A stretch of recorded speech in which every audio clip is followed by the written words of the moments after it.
Dear colleagues and friends, welcome to Prelude. Prelude is an interview series featuring opera professionals produced by Atelier d'Excellence for educational purposes.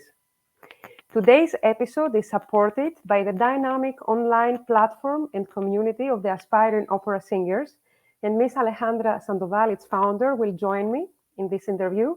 Hello, Alejandra. Nice to see you and nice to have you with us today. Hi, Maria. I'm so happy to be here. It's so nice to be all together in this live. I had been looking forward to talking to Jennifer and being here and finding out all about your journey. Same here. As you said, we are excited to welcome today's honorable guest, which is one of the most powerful performers of opera scene today, soprano Miss Jennifer Rowley. Welcome, Jennifer. Hi. Thank you guys. Thank you so much for having me. It's a So great happy to be honor. with you. It's a great honor, and we are very grateful that you do this interview with us while working. Oh, no Uh, problem. Fantastic. Jennifer, I would like to pass to my first question for you, which goes a little bit back in time when you started your operatic journey. You were born and raised in Ohio, and you have admitted in a previous interview that your journey in opera started at the age of 21 in a quite funny way. So, would you like to share with our audience a little bit about how this journey began? Yeah, sure. I when I was younger, my mother, thankfully, could see that I was artistic, I suppose, at a very young age, and I started in dance very, very young. I was a ballerina. I danced. I mean, I must have done 5 classes a week. My poor mother had to take me back and forth from all these different classes, and so I was sort of around the arts and around theater and around ballet. And at a certain point, I mean, my family is mostly a sports family, so we have really big guys in our family, and I am also very tall. I was not the right size for a ballerina anymore. And so I found what I'm sure a lot of people who are aspiring young singers found a show choir, which is basically like Glee Club, where you sing and dance at the same time. And at the time, of course, I was a much better dancer than I was a singer, but it was a really good place to start. And through that, I also found musical theater. And I was very, very into and obsessed with musical theater. I did Godspell and Little Shop of Horrors, and I mean, I just loved it so much. And I decided to audition for schools in high school, and I went to a fantastic high school who did a lot of musicals. I did Fiddler and Hello Dolly and Will Rogers Follies and all kinds of great things. And I decided to audition for school for voice because I didn't know that there really was something that I didn't know you could do this as a career. And so I went to a school called Baldwin Wallace University, which is actually where my father went to school. So I was an alumni's child, which was great. I got a special, nice scholarship for that. But I had gone into the voice program because I just didn't know that you could get into musical theater, this, that, or the other thing. And I had gone into the voice program with a double major in education, which quickly I dropped because it was not the way for me. But my goal was always the musical theater. I really wanted to be in musicals and use my dance background and all of those things. And at a certain point, my teacher at that school said to me, "I'm sorry, sweetheart, you do not have a musical theater voice. You have an opera voice, and we need to figure out what to do with you." And so we started, of course. He would give me arias and songs and things to look at, and I would go into the library and fall down a rabbit hole and listen as much as I possibly could. I had never seen an opera before going to school and joining the opera department. I had never seen an opera before. I couldn't play the piano. I couldn't read music. Nothing. I just had a voice. Um, So while I was at school, I actually performed in an opera before having seen one for the first time. So I performed in Street Scene when I was a freshman. Yeah, freshman. And then I was invited later in my collegiate journey to go to the Instituto at the Teatro Colón, which is in Buenos Aires, and had again never seen a professional opera. I've never gone to the theater and seen it. And I was invited there on scholarship and was given lessons and classes and all kinds of things there at the Instituto. And the second night that I was in Argentina, my host took me to see La Traviata, and it was in a boxing arena. It was in a huge arena, and so big, in fact, that they had cameramen on the stage videoing the opera and the chorus members and things, and the projections were going in these huge jumbotron screens on either side of the stage, and so you could watch what was on the stage, but if you were sitting way back in this arena, you could watch on the big screens. And I just was mesmerized. I sat on the edge of my chair and I cried and I laughed, and I knew from that moment that this is what I have to do. And I said to my host who had taken me to the opera, I said, I have to do that. That was just it. I have to do that. And the next day I went to the library at the Teatro Colón and I took out the score for Traviata, and that was it. That was the end of it. And I was totally hooked and in love, and still sing musical theater from time to time as encores on recitals. But yeah, I was definitely in love with the opera from that moment forward. Fantastic, Jennifer. Thank you so much for sharing this experience with us. It's very encouraging for many of the young singers who approach Atelier seeking our advice to hear that there are people who are very successful today who actually started their journey at an age which wasn't 15-year-old. Very late, very late. I did, like I said, I did not play the piano. I did not read music. When I went to college, I had to learn it all. When I went to graduate school, I had to do all the remedial classes, all of them, because it wasn't a part. I mean, I could play softball though. I really could play softball well, but I could not Wow. play the piano, not at all. So yeah, I started very late. Great. Before passing to the second interview, I would like to say hello to Sunny Boy Dladla, who just joined from the Opera Theatre in Hanover. Hello, Sunny Hello, Boy. hello, hello. Hi, Hi, Jennifer. Hi, Alessandro. hi, sweetie. So, He will have to leave us in a while, yeah, unfortunately. unfortunately, I won't stay, but I decided to not miss this for a minute because, Jennifer, I really respect you and I'm so proud of you. And thank you so much again for taking your time to be with us. And really, Oh, thank you, sweetheart. it's so inspiring to see you blossom as you're blossoming. You're everywhere and you're doing so great. I just wanted to just say, listen, we are very proud that you decided to join us in Atelier today. And thank you Thank you. again.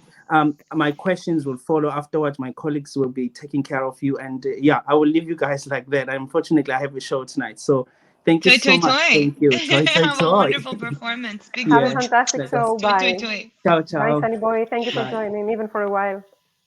So he did a very good homework and he sent very interesting questions that we will ask Yes, he you later did. Yes, he afterwards. did. Now Yes, he the did. mic has to be passed to Alejandra. It's waiting patiently. Thank you. It's really refreshing to hear your story, Jennifer, because as a singer, it's so hard sometimes to think of that journey that one has to go through to really find your voice.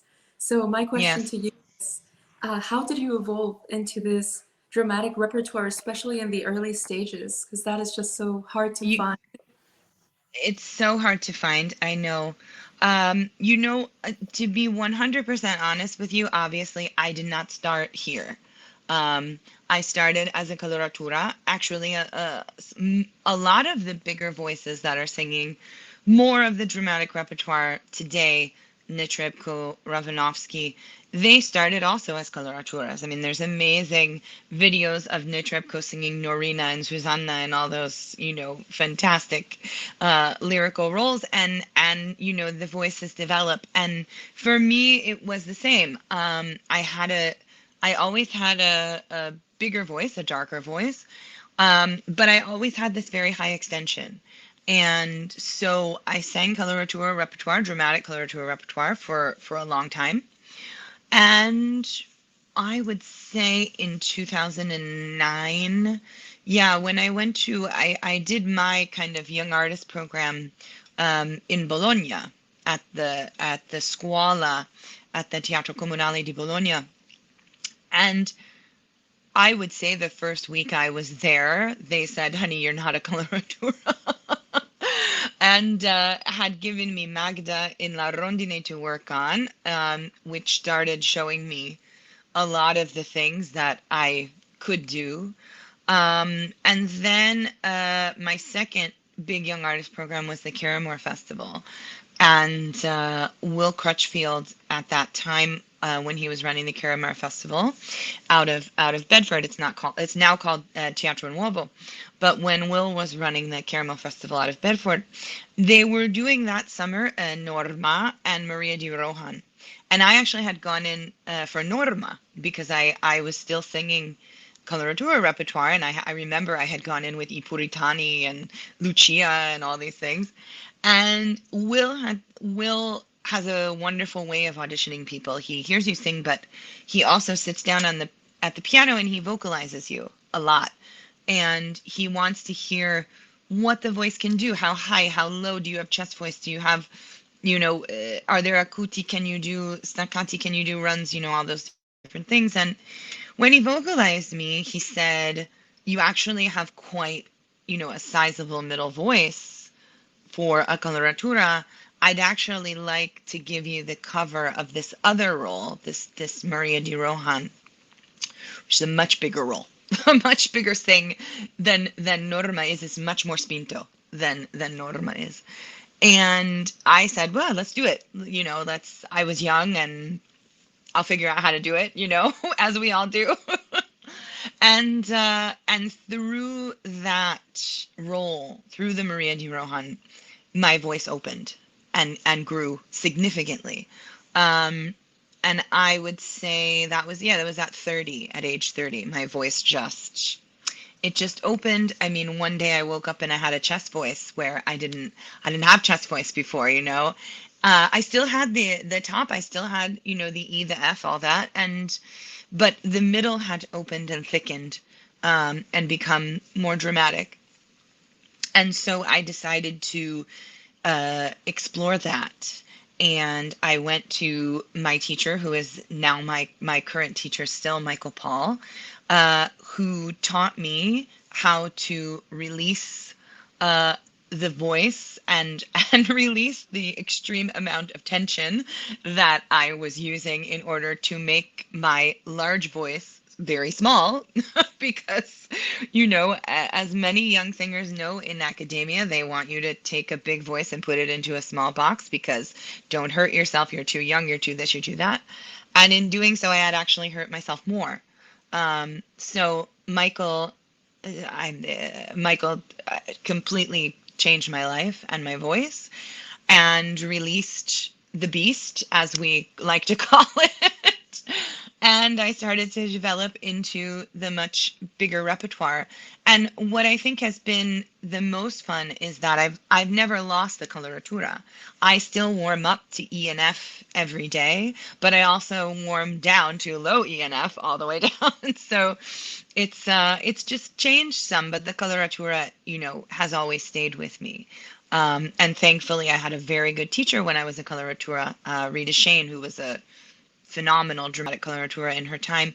She taught me a very clean, easy, free way to sing coloratura. And so I can carry that into the bigger repertoire and do the Verdi things and sing Norma and sing Donizetti and Roberto Devereux and those kinds of bel canto roles still, even though the voice has grown. So it's been an evolution, but it's been one that I have listened to.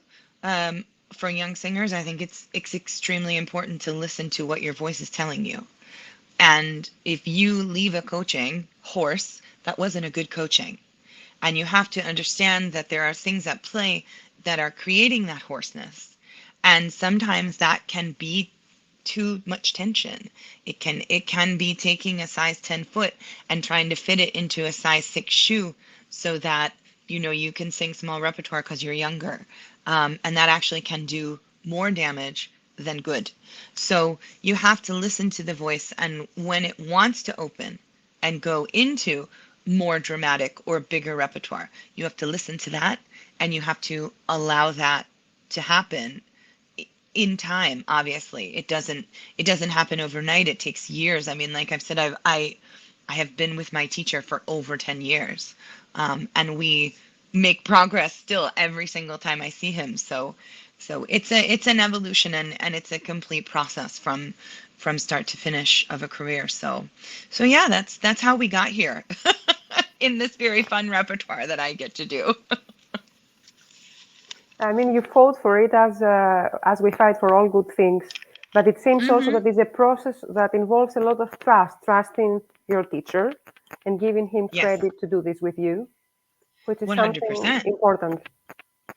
It's absolutely important. I mean, I always tell young singers that you have to build your team, and everybody on the team has to be on the same page with what your voice is, where it's going, how slow or fast we're going to go there, the development of what roles you're going to sing, how soon, what are we going to leave off for 10 years, what are we going to sing now, and everybody has to be on that same page, and that team includes the teacher. The teacher is the most important part of the team, to be perfectly honest with you. The teacher, the coaches, the diction coaches, and the managers. Those people are all on the team, and everybody has to work together for you, the person who actually has to stand on the stage and do the job. So that the teacher is, for me, I mean, it's really the most important part of the team.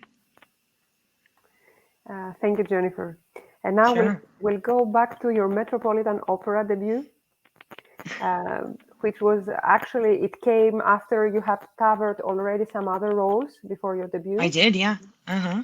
Would you like to speak about this experience, and what kind of advice would you give to young artists about covering roles in such important houses such as the Met? Yeah, absolutely. I mean, I think covering is the most important thing that I ever did in my career. It's how people now know my name, because I was a cover, because I started as a cover, and I was very well prepared. I mean, I was told from a young age in school, when you're an understudy, when you're a cover, you prepare as though you're going on for that role. So for every role I covered at the Met, I was prepared for that role from day one. I didn't let anybody teach me notes. Yes, okay, I would have coachings, work with the conductor, develop, and all that kind of stuff. But I didn't come in with anything less than what I would have done if it were my role, because eventually in my life, they were my roles, you know, and when you learn them as a cover, it's such a wonderful environment to learn something, get paid to learn it, and then sort of sit and live in it for a while. Um, I was brought into the Met in 2013. Yeah, 2013. Linda Rosenberg brought me into the Met as a cover, and I started with covering Desdemona, and it was one of the best experiences of my career at that point, because I was in the room with Krasimira Stoyanova, who was singing Desdemona, Jose Cura, who was singing Otello, Thomas Hampson, who was singing Iago, and I mean, I just sat there with my mouth open the whole time, going, "How do I get to be so lucky to sit in the corner and learn from these people?" You know, um, and it really, I mean, listening to them talk, and really memorable was listening to Jose Cura talk about Otello and how much research he had done and how much he had to share in that process. And you actually, you learn what you want to do in your own process. And I mean, I learned from him how deeply prepared I would love to be going into a job. I'd love to be able to, I love to be able to have a discussion with the director, having done all of my research and background and time period and all of that stuff, and be able to collaborate on this character and what we see on stage and who lives and breathes on that stage for 3 or 4 hours. So it's an amazing experience. And if you're lucky enough to be in a room where you're learning from colleagues that are of such high regard, you can learn so much. I just so much. And I've covered Netrebko, I've covered Yoncheva, I've covered Marina Rebecca, I've covered Sandra, I've covered all of these amazing ladies, and you sit there and you watch them and you're like, oh my God, I'm stealing that. Because they do at Netrebko especially. I mean, you watch her and you're just like, how is she doing this? Like, it's amazing. So it was an incredible experience. And from that, I was able to get my Met debut. And actually with the Met debut, what they did was what's called a share contract, where you cover half of it and then you sing half of it. So I went in for my debut as Musetta in Bohème. And in the fall, I covered first, so I watched. And I think I was covering Irina Lungu at the time, who's a fantastic coloratura. And I think, I think it was Irina. And so I watched rehearsals for that run of shows and was able to kind of watch the performances and see what happens and all that kind of stuff. And then in the spring is when I actually had my debut. And thank goodness, because I had 5 days of rehearsal, no orchestra rehearsal, no stage rehearsal, and they say, here you go, here's your Met debut. And it happens a lot with revivals at the Met that they don't have the time or the space for a full rehearsal process. So they bring you in to cover so you can learn the staging, you can learn the production, and then they quick put it together the next time around, and that's the time that you do it. So you've lived with it for a little while, which is really nice actually when you have your debut. So I mean, the whole experience of covering and going on and then working your way into main stage roles is just, I highly recommend it. Highly, at any level, I highly recommend it. I love it at the young artist level too. I mean, I love that young artists are brought into programs to cover, these singers who are, I mean, they're out singing. If you're at Santa Fe, you're covering Erin Morley and Nadine Sierra and these great ladies who are out working right now. So the people sitting in the room are getting an education from the experience of people who are out there doing it. So I think it's really important. I think it's a really important part of your journey, for sure. Oh, Sorry, Maria, I you're forgot muted. to There you go. unmute my mic. Sorry. So No, you're that's good. really great. And actually, you're the first of the guests that we had in all the episodes that has such a wide experience or covering. And we are touching this issue with you for the first time. And it's really exciting to perceive that it is an educational process and the professional process that is the Yeah. best school ever with minimum It risk. is the best school ever, Maria. That's exactly what it is. It is the best school ever. It is the best time you will have the most education you'll ever get is sitting in that chair and watching, for sure. Jennifer, some young artists come and tell us, I was offered a cover and I'm so disappointed. I would like to have a performance. And we tell them, have the patience. This is a school. So you're a live proof that this is a school, as we said, and it's very precious to be given the opportunity. There's a reason that you were given the cover. There's a reason that the Met said, let's give her the cover of Desdemona. They wanted me to learn. They saw the potential. They saw what was possible for me in my future, in my career. And they said, let's give her the opportunity to learn in a safe environment, get some experience working with conductors, get some experience working with stage directors, working with coaches, working with colleagues at this level, and do it in a safe environment where they're protecting you. I mean, really, they're taking care of you and they're paying you to learn. I think you have to understand when you're given the cover, it's not like a consolation prize. There's actually a reason you've been given it, and that's because somebody sees something in you, and you might not be quite ready. I mean, what at that point in my career, I was not ready for main stage Desdemona at the Met. No way. I was not ready. But for them to give me that opportunity to learn with that, you come up a level really quickly. You learn really quickly. And so for me, it's not to be taken for granted when you're given a cover. There's a reason you've been given that cover. Probably multiple reasons, honestly. Mm-hmm.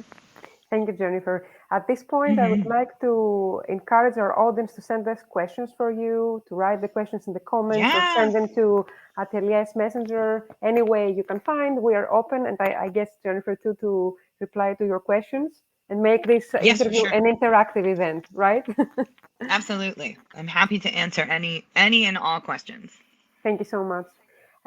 We mentioned something about teachers before, so I'll go back to this aspect of our conversation. So you said that you have this long-term relationship with your teacher that has helped you so much.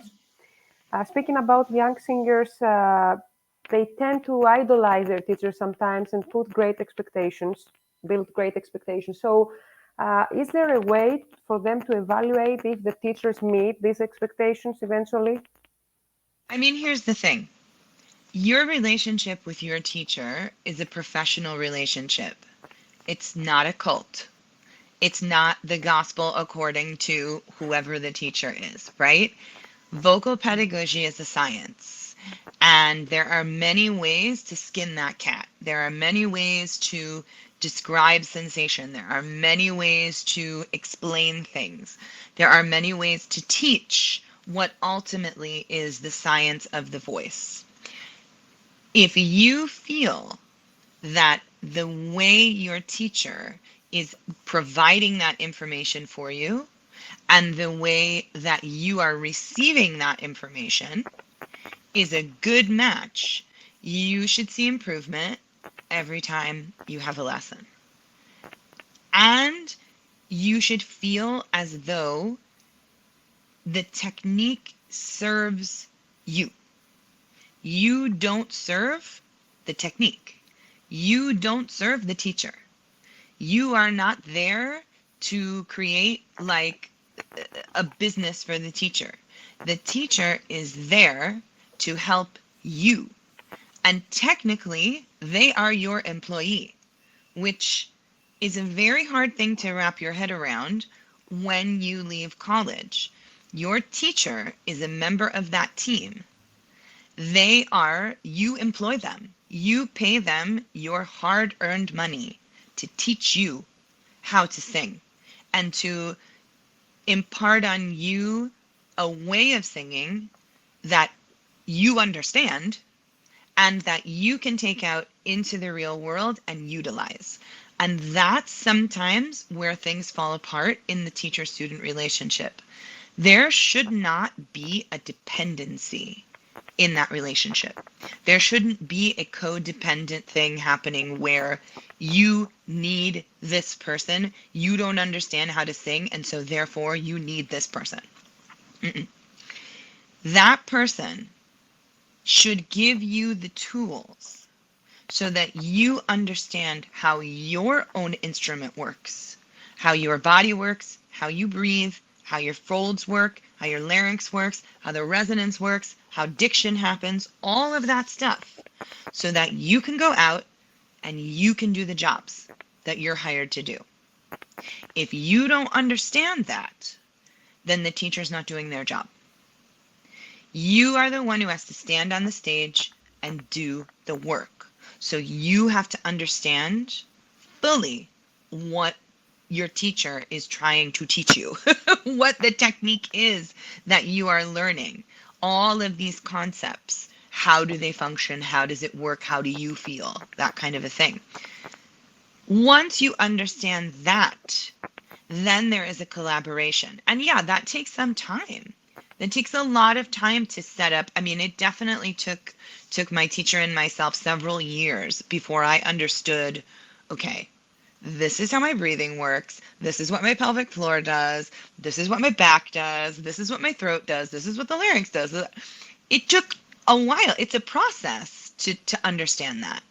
But once I understood it, I could take that technique, learn new roles, learn new arias on my own, and not have them be a complete disaster when I walked into the voice studio to actually sing them for him, because you don't, when you're in career and you're working, you don't have time for that. You have time to learn the stuff on your own, go into the studio or have a virtual lesson or whatever it is, get the work done. And he says, you know what, a little bit deeper in the throat here, the larynx is coming up a little bit. Oh, you pulled up your abdomen on that. Oh, that's a little bit sharp. Maybe your tongue is pulling back, these kinds of things.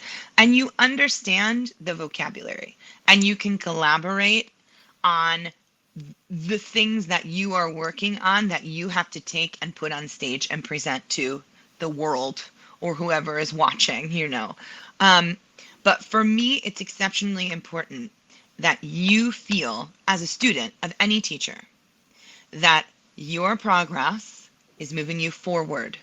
In every single lesson, you're moving a little more forward, a little more forward, a little more understanding, a little more development, a little bit more whatever, to get you to where you want to be in your career.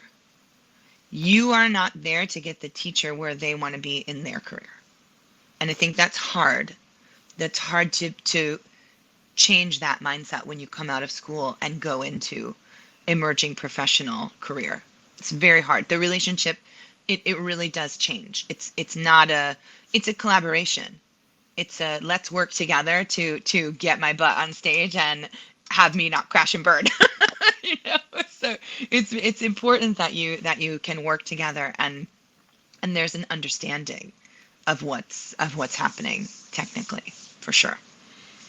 That's amazing to hear, Jennifer, because, opera singers, we tend to be emotional people and we are very sensitive, and teachers penetrate our soul. It's a very special communication we have with them. And sometimes we tend to be only emotional and leave the reasonable part a little bit aside. And we cannot figure out. Of course, you're absolutely right. We are so emotional. But I have to say, there are teachers out there who understand that they are there for you. They're there to help you learn to sing to the best of your ability so you can go out and do your job. And if you can wrap your head around the fact that when you're in a lesson, it's actually kind of a science experiment.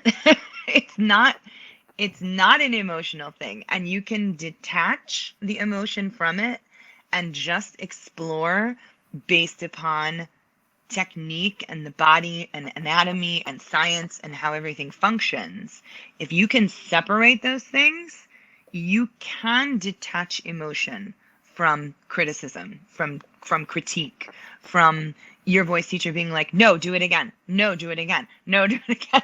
Because believe me, I do the same thing with my students. I'm like, no, do it again. You know how to do it again. So, but it's important that you as a student separate that you say, okay, I'm going in to have a technical lesson for someone to show me how to do this the right way so that when I step on stage, I am ready to go. I know what I'm doing. I understand it completely. There's no questioning when you're on stage. And that's what the lesson's for. So there's no reason to be emotional about it. Does that kind of make sense? I know that's a different thought, but it really, if you can separate them, it really does help with that teacher-student relationship. It really does. it's very much making sense, and it's very nice the way you describe it. It's very realistic. It's very simple to perceive what you are telling us. It's not complicated at all, because all Good. this I'm glad. process, can be very complicated sometimes, and this It is not a can. comprehensive thing. Yeah. It Thank can. you, And it Jennifer. shouldn't be, it shouldn't be. It's any student who's going in to see a teacher, you're taking your hard-earned money. Whatever, if you're a young singer, whatever your side hustle is, you had to work that side hustle to earn that money so that you could go to your lesson, so that you can feed your passion, right? That's why, I worked at Saks Fifth Avenue for years in a buying office, sitting at a computer typing orders, years. But I needed that job because I needed to go to my lessons every week, my coachings every week, to go to Martina Arroyo's role prep class every week, twice a week. I had to do it. So that's what I had to do. And that was my hard-earned money. And I'll tell you what, if I didn't feel like I was getting my hard-earned money's worth out of those things, I would go to somebody else. It's my money. I sat at that desk for an entire day to earn the lesson fee that I'm going to pay to so-and-so. So that person better treat me well, and we better be able to collaborate together and really, get me working so that I can stop working at Saks Fifth Avenue. But you just kind of have to separate it that way. And it's really hard. I know it is, because I've done it, but it's healthier in the grand scheme of things, in your mental state. It's healthier to have it be that kind of collaboration instead of the student serves the teacher. I have found, anyways.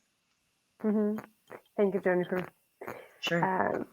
During our first introductory call together, you mentioned a very interesting thing that stayed in my mind, that one has to be their own CEO in terms of career strategy. Yeah. Would you like to elaborate a bit more on this for singers, especially Sure. who are trying currently to find representation? 100%. So in saying that singers have to be their own CEO, let's look at it in terms of, I always use this analogy. Let's look at it in terms of Taco Bell, okay? Let's say that I'm the CEO of Taco Bell. I then hire managers to manage the branches of my Taco Bell. And then those managers hire other people underneath them to keep those separate Taco Bells working. But I'm the CEO, and I choose through, an application process, who's going to manage those separate Taco Bells. Being a singer is exactly the same. You're the CEO, so you're the chief executive officer. You're the one who has to go stand on the stage and sing and be critiqued and all of those things. You're the one. So the people you choose to manage the different parts of your business, you're choosing them for a reason. And those people are your teacher, your coach, your manager, your diction coach, maybe your acting coach, maybe a therapist, maybe a life coach. Those people are all the managers of your little branches of Taco Bell, okay? You choose those people. And then in the case of like the manager then goes to other people and tries to get you work. It's important that you are the one who makes the decisions in regards to who those people are. Because those people, and you have to think about this, those people work for you. The managers of the Taco Bell establishments in, I don't know, Ohio, all work for the CEO of Taco Bell. So you have to think about that. And I know it's a very different way of looking at the music world, but you are the CEO and you get to choose who's on that team and you pay them, right? Taco Bell Corporation pays those managers. So you pay those people. You pay the teacher, the coach, the manager. He gets 10% of everything that you make. The manager gets paid. The diction coach gets paid. The acting coach gets paid. Everybody on the team gets paid by you. So you have to determine how your money is most wisely spent. And that means that everybody on the team works for you. You don't work for them. And that is important, especially when you're trying to find a manager. You have to have a manager who not only understands who you are as a musician, as an artist, as a singer, what your fach is, what roles you're going to sing, you know, all those different things. But your manager also has to be supportive of you and understanding and down to earth in that you're not always going to be on your game. You're not always going to be the best. The manager, you have to get out of your head that the manager's going to fire you if you don't have a good performance. It doesn't work that way. People have bad performances all the time. We've seen them. We see them on YouTube, right? The manager didn't fire the client because he or she didn't sing the E flat right in whatever mad scene, blah, blah. No, that's not how it works. If the manager stops working for you, you get to fire the manager, not the other way around. And that's very important. And that goes for all young artists too. When you're building your team, you're the CEO. If you go to a competition and somebody gives you feedback and says, I think your voice is too this, it's too dark, it's too this, it's too that, blah, blah, blah, blah, you should come and study with me. We'll fix it. You get to decide if that's BS or not. Probably it's BS. But you get to decide. You get to make that decision. You also get to decide if you take in that feedback or if you don't. You get to decide if that feedback fits within the team structure and with what you and your team are trying to accomplish at the moment. Maybe it's information that later down the road will be better for you. So you can save that information in your computer or whatever, and maybe that's feedback you can use later.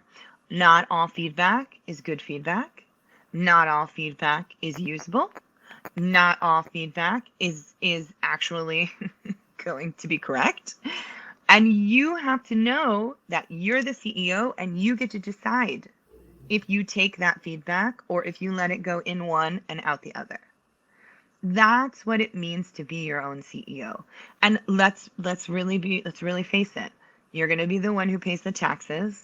You're going to be the one who pays your mortgage. You're going to be the one who pays your rent and all the other things. So you might as well be the CEO so that you have control of whatever business it is that you're trying to create. If you want to work in musical theater, it's exactly the same. If you're a musician and want to work in an orchestra, it's exactly the same. It's exactly the same. You're the CEO. You decide who's on that team to help you do your job. It's very, very important. And it's a really great attitude to start to adopt once you're out of graduate school and you are spending your hard-earned money on the lessons, the coachings, the diction coachings, the classes, the master classes, all those things. It's a really great time to start putting in some of these ideas. Obviously, you can't do it overnight. It's not something that's going to be just like, poof, I'm my own CEO. Everybody works for me. Like, it's hard. It's very hard because it's a mindset thing. And it's very hard as a young singer to not want to take everything that everybody says to you and implement it. It's impossible. And trust me, the CEO of Taco Bell doesn't listen to all the comment cards that come into the comment card boxes at the various Taco Bells around the United States, okay? He doesn't care. If he wants to make a new chalupa, he's going to make a new chalupa. If you want to learn a new role, you and your team are going to discuss, and you're going to learn that new role. 50 people don't get to give their opinion about that, just you. You're the CEO. And then you discuss with your team if that's the right thing to do right now. Should we wait? Should we this? That's what I mean by being your own CEO.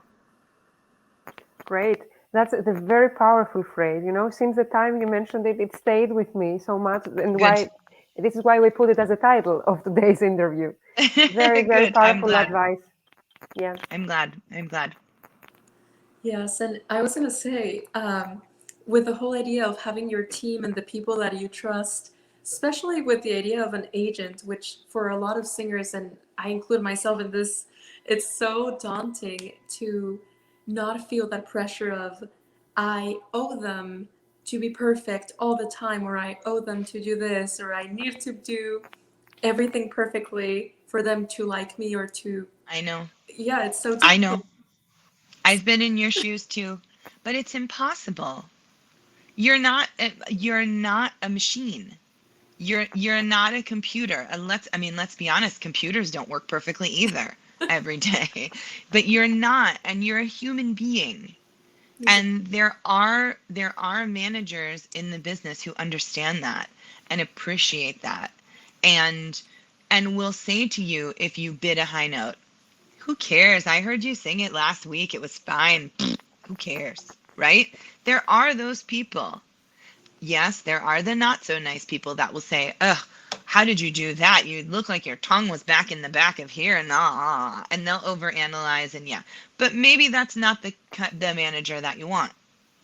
Some people like that. Some people love. I know plenty of people who are like, oh yeah, my manager comes and he picks all the little things and then it makes me better. Okay. I don't want that, but go ahead. I know. you know.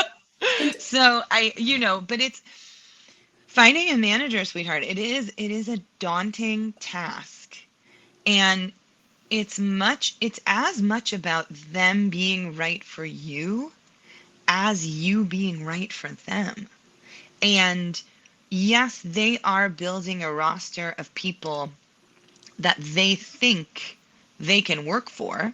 There's no guarantee that they can work for you, but they think they can. But also, you are trying to find someone who fits into the rest of your team. Because I'll tell you what, when your manager has a good relationship with your teacher, it's awesome. When your manager can write your teacher and be like, hey, what do you think about Lady Macbeth for Jen? This has happened. What do you think about Lady Macbeth for Jen? Is it too soon? Or what do you think? Could she do it? Could she do it in a smaller house? Could she do it in a bigger house? This other thing. And to have the teacher be like, Jen needs to wait 5 years on Lady Macbeth. Boosh, done, drop mic. Okay, great. Right? And I don't have to get involved. I can focus on the other things. I can focus on all the music that I'm learning, or if I was working when that happened or whatever. That's great. So if you do have a manager who is, a real person and can collaborate with the rest of the people on the team, it's great. I've had my manager in coachings before. I had a manager, I just changed management actually recently, but I had my last manager. We were exploring some different things and I wanted him to hear it. And I invited him to a coaching at my coach's house, and he came and he sat in a chair and he was like, yeah, I like that. Let's do that. Let's add that to like the wish list of things that, is we would like to find for you. So it's, it was, and they know each other and they see each other at the Med, and, it's great to have that collaboration in amongst the little Taco Bells. absolutely. It's important. It's important. Yeah, And people are got there, very enthusiastic about the Taco Bell. Sorry, they are right. That they Ah! love the Taco Bell and singing analogy. It's the best way to real world what we're actually doing here, right? It's the best way to sort of make it understandable for everybody. we've all had that experience in our lives, I'm sure. I interrupted Alejandra. She was about to say something when I said oh, something it's funny. okay. I got too excited. I was going to say, are there any particular maybe do's or don'ts that you would like to share regarding having that like healthy relationship with your manager to really know that you're on the same page? Yeah, I think for me, it's a feeling. For me, it's a I feel comfortable with this person. I don't feel comfortable with this person, right? I'm a very hands-on teacher.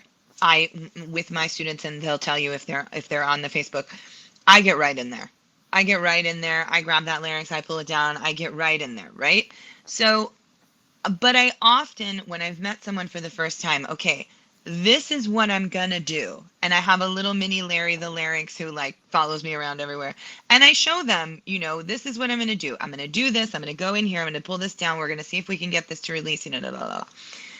So I try very hard to not just like jump in and start touching, but rather to explain first what I'm going to do and then be like, okay, here we go. We're going to go in, right?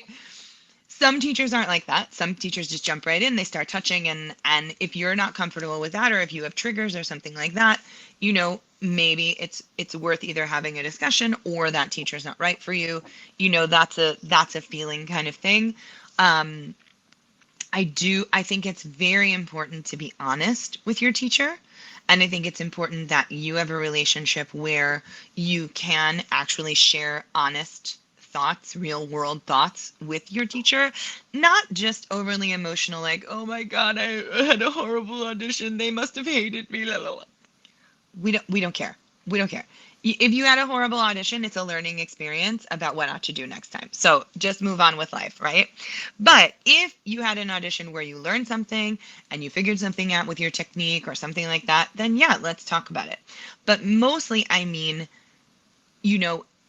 if you have really bad menstrual cycles, that's something you should feel very comfortable speaking with your teacher about, because we all know, women, we all know that hormonal changes and difficulties with our menstrual cycle or PCOS or anything like that can really affect the voice. So you have to be able to have that honest conversation. You have to be able to tell your teacher if you have an injury. And you have to be able to trust that that teacher is going to keep that information between you. That's important. You have to be, if one of my singers has an injury, I want to know, because I want to know how I can help. I want to know, what can we do? What doctors can we go see? Can we go see a speech pathologist? Can we, how can we fix this? So you have to be able to feel comfortable having that conversation as well. You also have to feel comfortable with them touching you, because they're definite. I mean, you use your entire body to sing. So, if you are someone who, has triggers or has had a past where you feel uncomfortable, like let's say you're a female singer and you're uncomfortable with a man touching you, then find a female teacher. You have to be honest with yourself with that. If that's something that is a part of your past that, bothers you or could impede the process of your learning, then that's something you want to know about and you want to discuss. You know, if you're overly sensitive, like if you have a sensitive gag reflux or something like that, we need to know those things. We need to know. And also, I mean, I think you should be able to be like, I got engaged and I'm getting married. Like, I think you should be able to have that relationship with your teacher too. I don't think it has to be like, let's go out for drinks every single day and be friendly friends. I don't think it has to be that. But, if my teacher comes to my show, I want to go have a drink with him and be like, what do you think? Tell me all the things, So I think it's you have to find the balance of the relationship that you want to have. But I do think it's really of the utmost importance that you're very honest with that teacher, with anything in your past that might impede your learning, or if you have a medical condition or an allergy, or, I mean, some people have a latex allergy, and when I go to schools, I take latex gloves with me all the time, and I like almost touched someone with my latex glove, and I didn't, I honestly didn't know, and she was like, oh my God, is that latex? And I was like, yes, and she's like, I'm allergic, and I was like, okay, good to know, gloves off, let's go, so it's important that they know all of those things and that you feel comfortable telling them those things, because it's very hard if you feel like you're like, I got to keep this from them because I don't trust them, or, something like that. It's that makes the relationship difficult. So I hope that's helpful. Very much. Thank you both, Alejandra and Jennifer. Actually, what you mentioned is the fundamentals of any healthy relationship, being sincere. Yeah. So you have to reach this level. Yeah. Absolutely. So Jennifer, you have previously said that when you prepare for a new role, you always research deeply about the character, the period, and the story itself. We would like to ask you whether mastering a language is necessary to do this. I am of the opinion, because I have found it to be especially helpful, that if you want to do this job internationally, you need to know how to speak one other language at least an intermediate level. Reason being, obviously, it makes score study so much easier.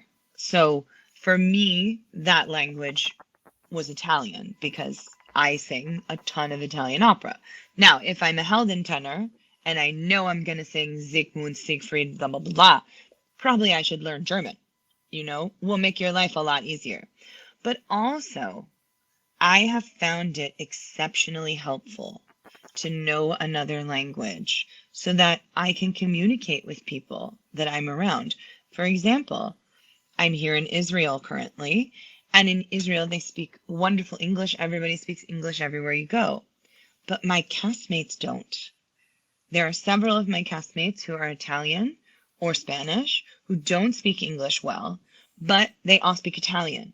So it's helpful that I can adapt and speak Italian with them instead of English, because then we can have a relationship, all of us, and somebody isn't left out because they don't speak the language. It's important. And I have found that all around the world. I was in one of the very first professional jobs I did was in Finland, actually. It was a Don Giovanni at the Savonlinna Festival, and this was in 2011. I think it was my first international job. And every single person in the cast was from a different country. And every single person in the cast spoke a different language. And it was unbelievable because the conductor could speak all of the languages. And so he'd speak to me in English. He'd speak to the Don Giovanni in Italian. The Mazzetto was Russian, and he would speak to the Mazzetto in Russian. It was unbelievable. But the one language we all had in common was not English. It was Italian. And so all of us could speak to each other in Italian. And at least we could form those relationship bonds that you want to form with your cast when you're going on stage. I think it's so important, especially if you want to come to Europe or other parts of the world and work, because this business it's amazing. It's such a mixture of different cultures and different people from different places and countries and ethnicities, and it's amazing to me how many different types of people you can have in one place at one time. It's unbelievable. But you do have to find a way to talk to each other, right? So that you can actually communicate. So it is important, I think, that you at least have one other. For role study, boy, does it make life easier if you can somewhat speak the language, because it takes you far less time to translate, and it takes you far less work with a diction coach to get those words into your mouth and then put them, to music. And I think that only comes from speaking. So I would highly recommend it. It's not a deal breaker, but I think it will make your life easier if you have one more, for sure. Thank you, Jennifer and Alejandra. Absolutely. Before Alejandra goes to her question, we have a burning question from the audience here. Okay, I'm ready. So, Paula Alva Garcia, thank you for your question. She writes that she's in grad school and her biggest problem is high register. How can she resolve this problem? And what is your opinion on lifting weights for aspiring opera singers? Just 1 second. Sorry, housekeeping was coming to the door. Okay, No, so there were two questions there. One was about high register, and then tell me the second question again. The second is, what is your opinion on lifting weights? Lifting weights, yes. Okay, so let's address lifting weights first. I think all singers need to be physically fit. It does not mean you need to be a size 2. It does not mean you need to have muscles coming out of everywhere. But I do believe that all singers must be physically fit because this is an athletic activity that you are doing. You are coordinating multiple muscle groups at one time on stage in costumes and shoes in front of people, where you have to divide your brain into multiple sections so that you can think about the blocking here, think about the text and the music over here, watch the conductor here, think about what your tenor's doing over here, figure out what the next thing is. Oh crap, the high C's coming. Yeah, you have to have all those things going on at one time. So you can't also be thinking about, oh my God, I'm out of breath from doing staging. That's something you can't do. So in my opinion, you do need to be physically fit to do this job. I also believe that your body, your entire body, is a part of your instrument. And you need to maintain that instrument.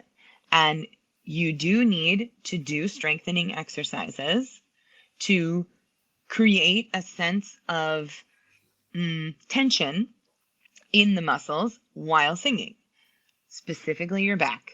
Love the back. Love to feel my back when I sing. Love to feel that my lat muscles have me supported. Love it. Yeah. Pelvic floor, deep core.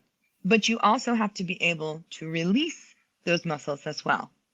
So, in regards to lifting weights, anything that is going to help strengthen the body to keep you, number one, physically fit, and number two, able to use your instrument to its full capacity and to the best of your ability is fantastic to do. Anything that causes you to lock is wrong, and you shouldn't do it.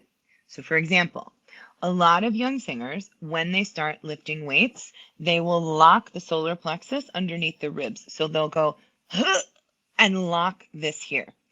That action is completely counteractive to what you have to do in order to breathe, because your diaphragm is right behind the solar plexus, and the diaphragm has to contract.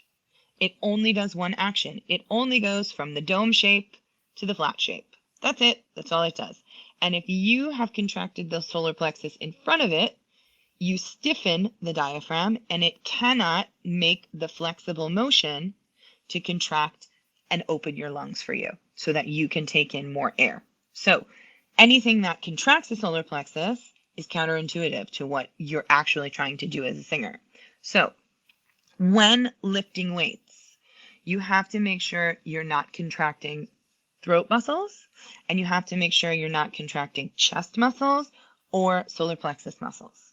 So lift lighter and do more reps rather than lift too heavy that you have to start supporting from somewhere else, because that's when we hear people start to get into trouble. There are many singers who lift weights. If they lift too heavy, you can hear it in their voice. You can hear a in the voice because they tense the muscles back here, the levator scapulas, in the back of the neck to support weight that they can't lift with the muscle that they're actually trying to work. And if you tense the levator scapula, you tense the constrictor muscle at the back of the larynx, and then the larynx won't actually do its job and go down. And if it doesn't go down, the vocal fold shape isn't correct, and you have a gap at the back, and we get sound. And then air comes out. So if you want to lift weights, be strong, but go lighter, and make sure you're working the muscle group that you're actually focusing on. So let's say you're doing a bicep curl. I'll do it this arm. Let's say you're doing a bicep curl. Make sure that you're focusing on the fact that that bicep is lifting that weight. Okay? If the weight's too heavy, you'll go and use something else. You see what I just did with my neck? And use something else to lift that weight. The point of lifting at the point of doing a bicep curl is to work the bicep, not to tense the neck, not to create tension in the shoulder. It's to work the bicep. So make sure when you're lifting weights that you're actually working the muscle group that that weight is intended for. Okay, so that's number one. Number two, for the high register, if the person who asked this question is lifting weights and then having an issue in the upper register, this is why I address the lifting weights first. There is a possibility that you have tensed the muscles around the larynx and created what's called MTD, muscle tension dysphonia. Muscle tension dysphonia basically doesn't allow the larynx to do what it's supposed to do. It tenses everything here like this and holds it in one position, and actually can make you hoarse. I mean, it literally can take the voice away completely. And you can look on a scope and see absolutely nothing and go, what's wrong with me? And have no voice. It's because it's tension in the muscles. It can present itself in the back of the neck. It can present itself here. It can present itself inside on the intrinsic muscles as well. So if the person who's asking the question is lifting weights and asking me why they can't reach the high register, it's a possibility that you're doing something in your weightlifting that is restricting the larynx from doing what it's supposed to do in order to go to the high register. If they're not, if it's actually a separate question, you do have to have a look at what the larynx is doing.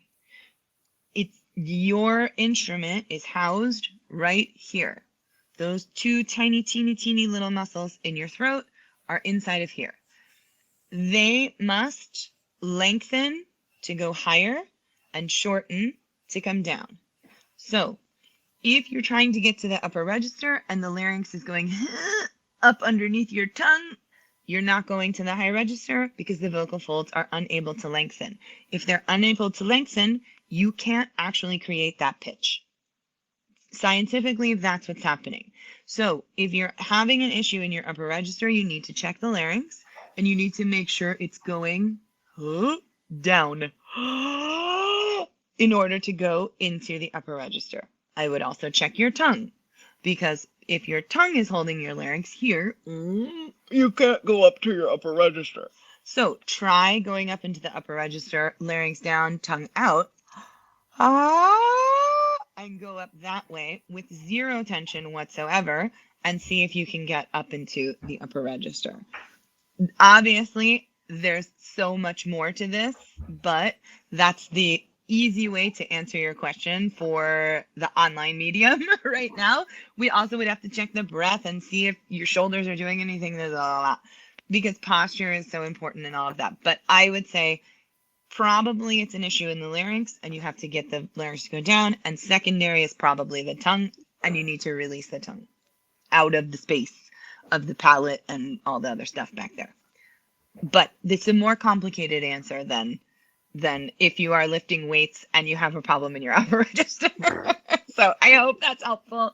Thank you for your question, Paula. Actually, Paula just replied that she does lift weights, and she was always wondering why she has a problem. There you go, my darling. That's the problem, is that when you are lifting weights, more than likely you are tensing the muscles of your neck, which is creating MTD around your larynx, and so your larynx isn't actually able to do what it needs to do to go into the upper register. So probably you're going to have to go and do some body work, like massage, cupping, something like that, to release the tension here. Go back into the gym, work with a personal trainer, figure out the right form for everything that you're doing, where you're actually only using the muscle group that you're trying to work and not using the neck to lift things. I mean, think if you're in the gym for an hour and you're doing this every time you lift a weight. Oh my God, it hurts just thinking about it right now. You're not going to get up into your upper register if that's happening. This is going to be a ball of knots. Yeah, so you want to make sure that your form is right when you're lifting. So if you're doing squats, your legs should be working, not your shoulders. That's an exercise for your legs. So you have to watch the forms. It's great if you can get a trainer to watch and just check everything. They can do it online too. You can put them on FaceTime or something, but check to see, because if your head is constantly going like, I'll move back. If your head is constantly like going like this, then you're actually doing harm to your vocal mechanism. And even though you might be making your body look great. So, things to think about. Food for thought. Oh, Maria, mute your mic there. I am back. I always There you forget go. to do that years now. So I said thank you for the mini masterclass. That was amazing. Thank you very much. No problem. No problem. Alejandro, the Yes, mic and to you. thank you. I wanted to touch a little bit on how COVID has helped you as an educator, as a performer. I know that it really changed many of our plans, but at the same time, I feel like it opened many doors and many windows that maybe we didn't even know about. Absolutely. You're 100% right. And for me, COVID definitely did that. I was very lucky at the beginning of COVID. I have a very wonderful relationship with Fort Worth Opera. I've known Joe Illick since I was a young artist at St. Louis in 2006. So a really long time we've known each other. And he invited me several years ago to come down to Fort Worth and do some master classes for the young artists in Fort Worth. And he really liked my teaching. And when COVID hit, we were just having a random conversation, and I was like, I lost everything. I've lost everything. I mean, I don't know. I don't know what to do, you know? And I remember I was sitting on my back patio and just going, how am I going to pay for my house, you know? And a couple of days later, a good friend of mine, Ryan Lathan, who is the marketing manager there at Fort Worth, he called me and he said, have you been watching this masterclass series that they're having with chefs online? And I said, no, but I've heard of it. And I was, my parents had watched like the Thomas Keller masterclass and the Robuchon class on how to make the Robuchon potatoes. And, it was when at the beginning of the pandemic when everybody was cooking everything. So he said, Joe would like to do the same thing with you. And we would like for you to be the master. And we would like for you to come up with a series of master classes that we can do online and have singers from all over the world sing for us. And I was like, oh my God, this is an amazing idea. And I literally said to him, what's Zoom? Because I had no idea what Zoom was at that point. I had no idea. I was like, how do you use Zoom?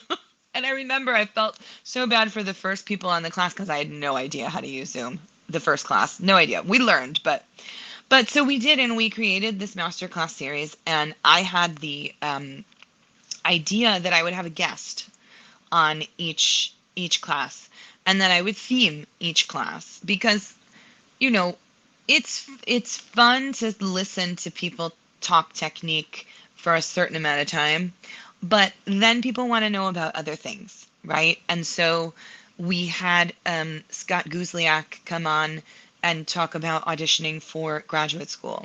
We had Josh Winograde, who joined us and talked about the bigger young artist programs.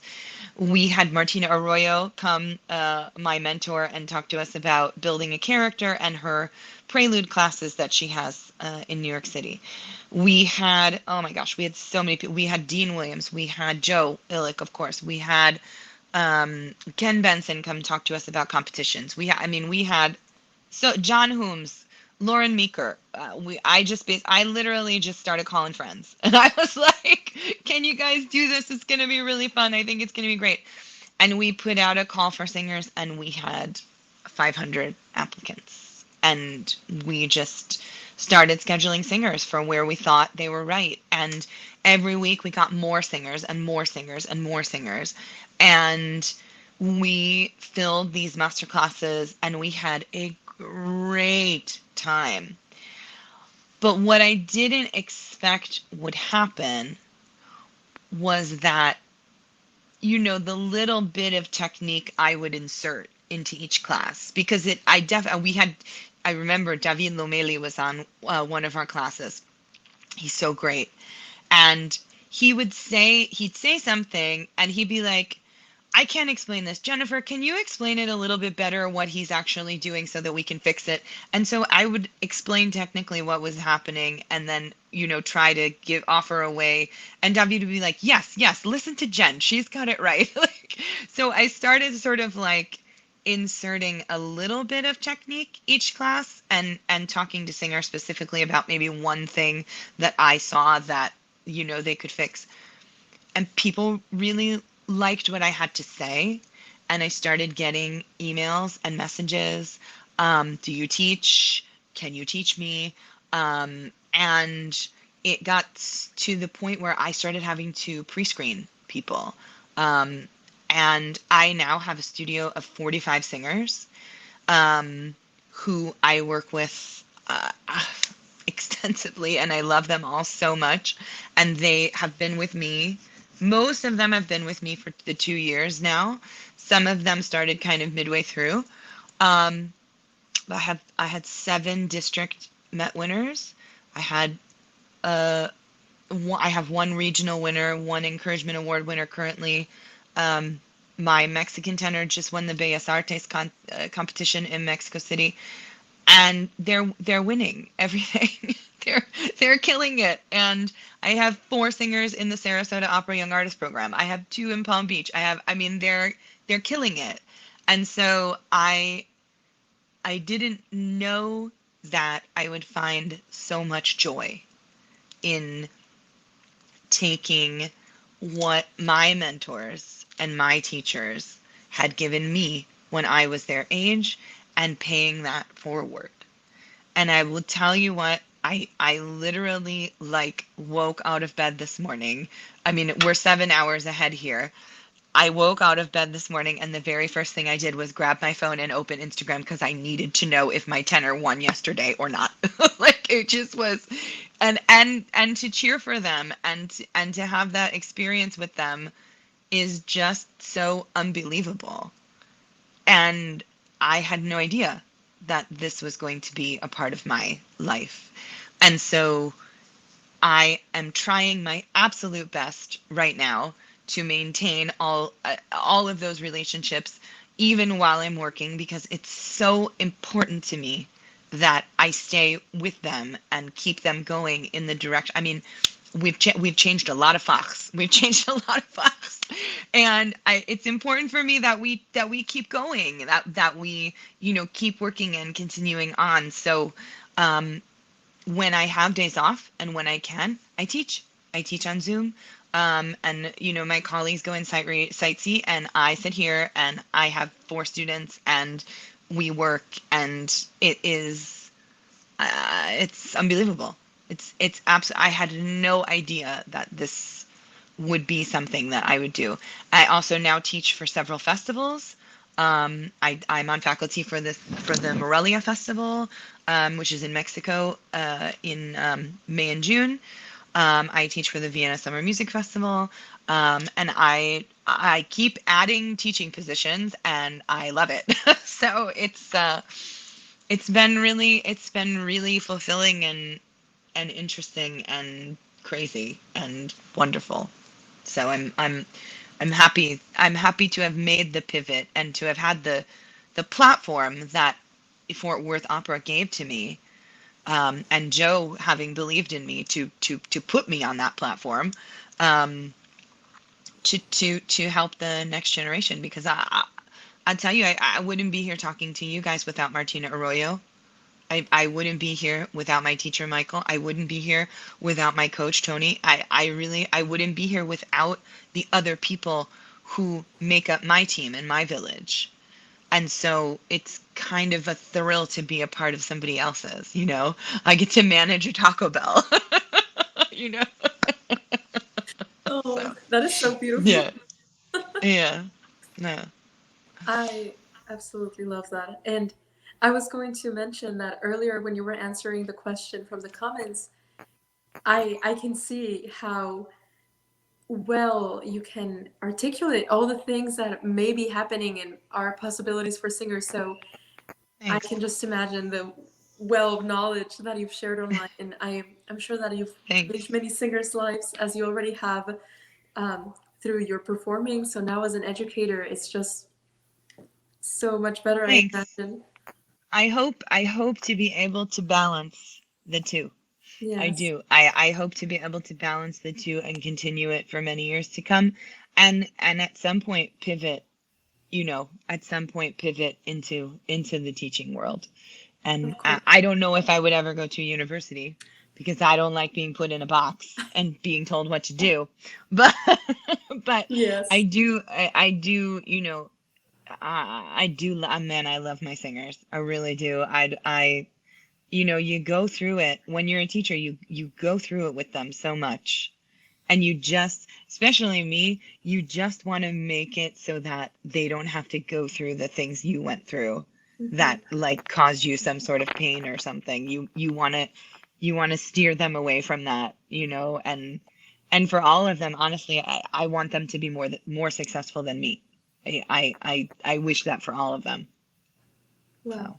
So, yeah. I wanted to ask, since we were talking about balance, there are many singers, and I say there are many singers, and I'm always including myself in this little pool of all the questions I have. But that fear that starting a family or maybe parenthood and being an opera singer, as if it wasn't a compatible thing that you can do, like be an awesome parent and be an awesome opera singer.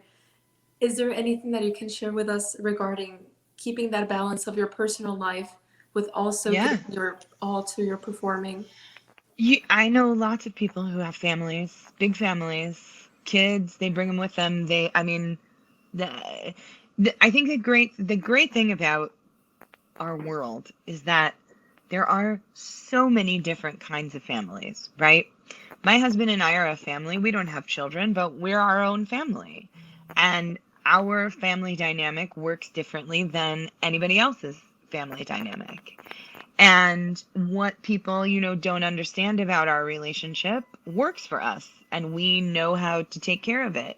And I have to say, my husband is incredibly understanding and incredibly on top of everything. And I mean, he knows what I need, and he does it. Do you know what I mean? It's one of those things where you have to be very clear with each other what each other needs in your family dynamic. So, we text all day.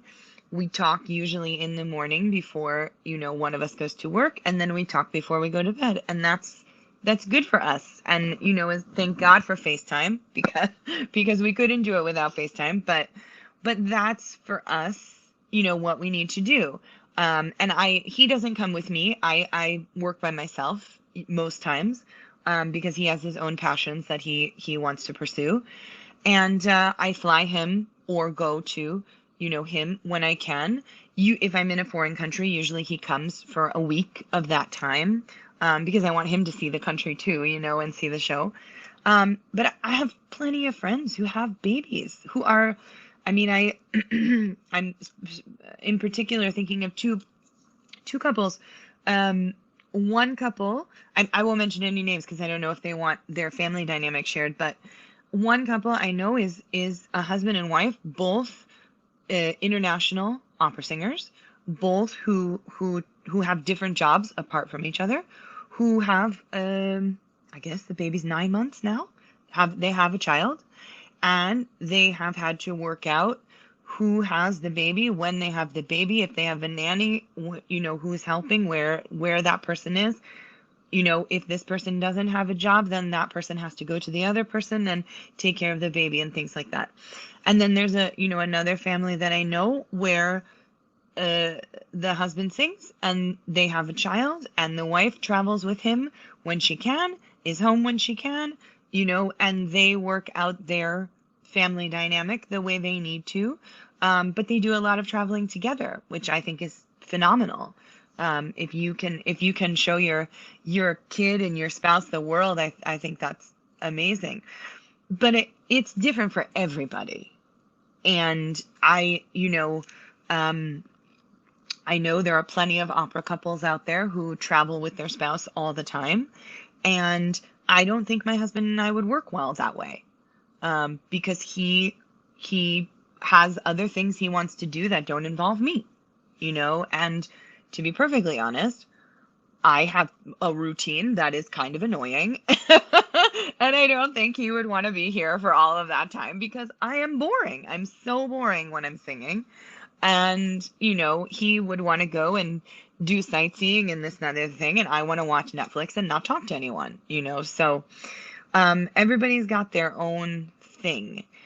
And what I would advise to anyone who's watching or any young singer, honestly, you can have the life that you want. You can have the life you want. You just have to figure out how it's going to work for both you and your partner to make sure that you're both happy. Because it's useless if one of you is out living your dream and you're so happy and the other one is miserable.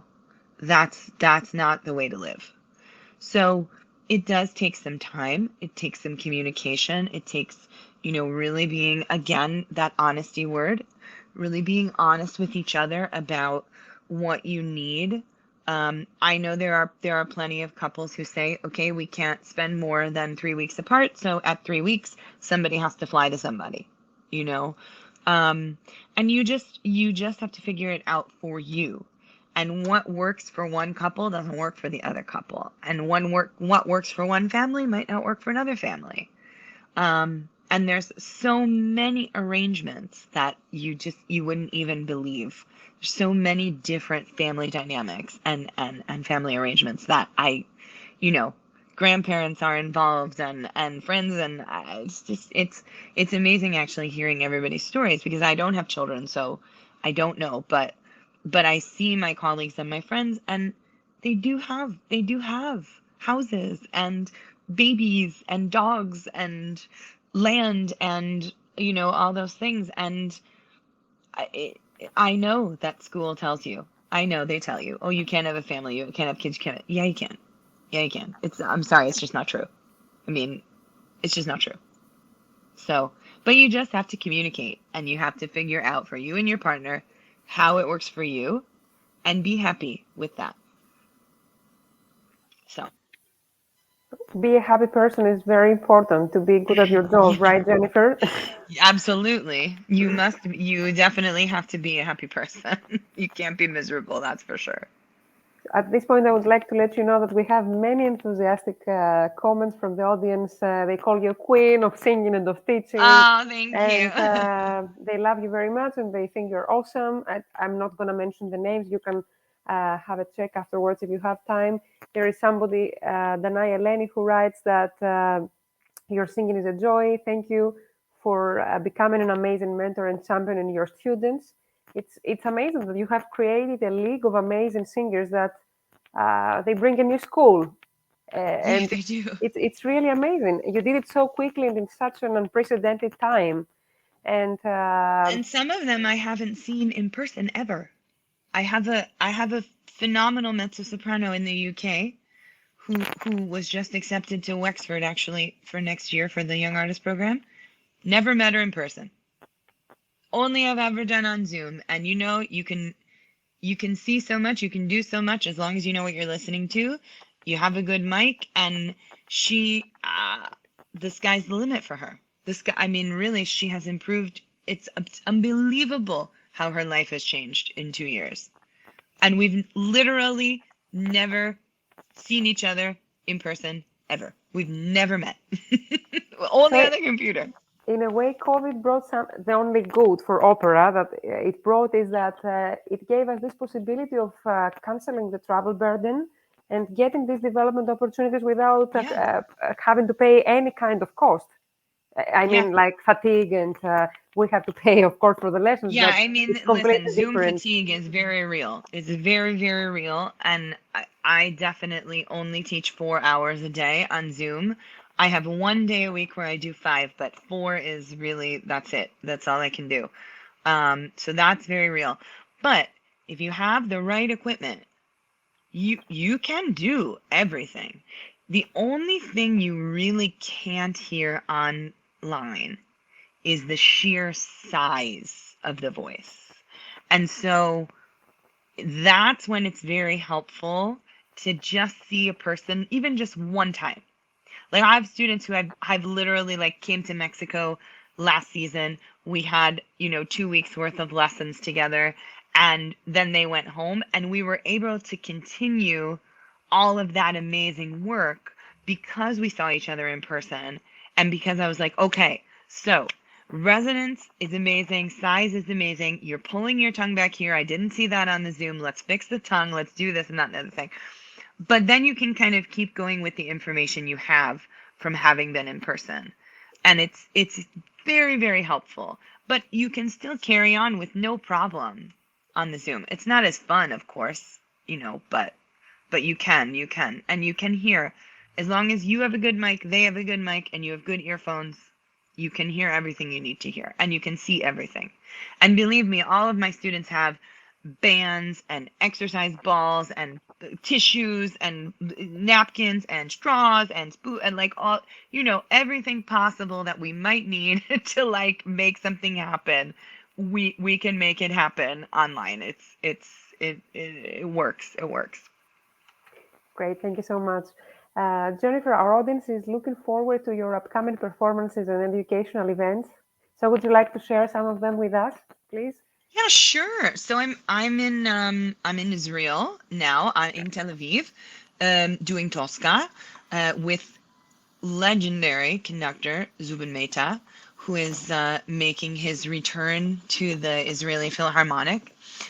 So that is very exciting for the city of Tel Aviv. Very exciting for me. I'm unbelievably honored to have been asked to sing with Zubin. Oh my gosh. So we have that, and then after that I go to Palm Beach to do my first Hannah in the Merry Widow in Palm Beach, which will be very silly and fun. And high, that score is so high. I had no idea. I was like, yeah, I'll do it. It's fine. And then I picked it up and I was like, it's so high. And then after that, I go to Philadelphia to do the Mrs. Solemnis, Beethoven Mrs. Solemnis with Yannick Seguin with the Philadelphia Orchestra in Philadelphia as well as in Carnegie Hall. And that's in April. Then I have my artist residency at Baldwin Wallace University, where I go once a semester, or I have once a semester an artist residency with them. And finally, after 4 semesters online, we're going to have a semester in person in April. I'm so excited. So with that, and then, like I said, I'm teaching for the International Summer Opera Festival of Morelia, which is online ISO-FOM. And they're still taking applicants if there's anyone on here that is interested in that. We're doing Gianni Schicchi and Suor Angelica. And obviously it is a tuition-based program, but they do have scholarship, and the staff is phenomenal. The staff is Danielle Orlando and Luis Lesnesma and myself and Mary Pinto and Kirsten Chambers, and it's an amazing faculty, and we have a great time. And Jorge Parodi from Juilliard is the conductor, and we have a great time, amazing time there. And then I'm going to do a series of master classes for the Vienna Summer Music Festival in Florida at St. Pete's, Florida. And, in amongst that, see my singers too. But yeah, so some fun stuff coming up here in the spring. So very, very busy, and hopefully going to Vegas at some point to go off the grid for 3 days, but Yeah, you need some vacation. Sometimes you got to get off the grid for just a little bit. Jennifer, that's very exciting. Your schedule seems very exciting, and we would like to tell you that we are very grateful once more for joining us today. And for giving this masterclass, as I said before, this was not an interview, it was a masterclass. I mean it. It truly was. Right, Alejandra? I Yes. think that the aspiring opera singers had a lot to take today from Jennifer. And what I love in you is that you are a live example of what you advise. You are your own CEO. You were your own CEO, and you are. This is why you are where you stand today. And it's really great when you see like sincere, true people to mean what they say and be so analytical and so knowledgeable. It was very, very interesting. Thank you. It's my pleasure. Really, really my pleasure. I would also like to thank Alejandra Sandoval for joining and Sunny Boy Dladla for Yes, thank you, participating. Alejandra. No, Sunny Boy thank helped you. me with this interview, and Alejandro the same.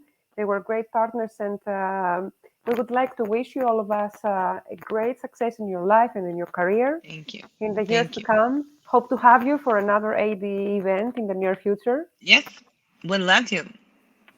We would love that too. And we wish you every success to your students and to all the productions you have. And we would also like to thank, of course, our audience for their attendance, the wonderful comments they wrote for Jennifer, and their comments and their beautiful words so that they continue coming and not stop in the chat. So stay everybody healthy and well until we meet again in the next Prelude. Lots of love to Jennifer and Alejandra from me. Thank you. Likewise. Have a Thank you, beautiful Jen. day or evening, and good luck for your amazing production with Zubin Mehta Thank you in so Israel. much. Thank you for having me. Thank you both so much. And thank you, Sunny Boy. Choi, choi, choi. Yes, of course. Goodbye, everyone. Stay well. Goodbye. Thank you for Bye-bye. everything. Bye.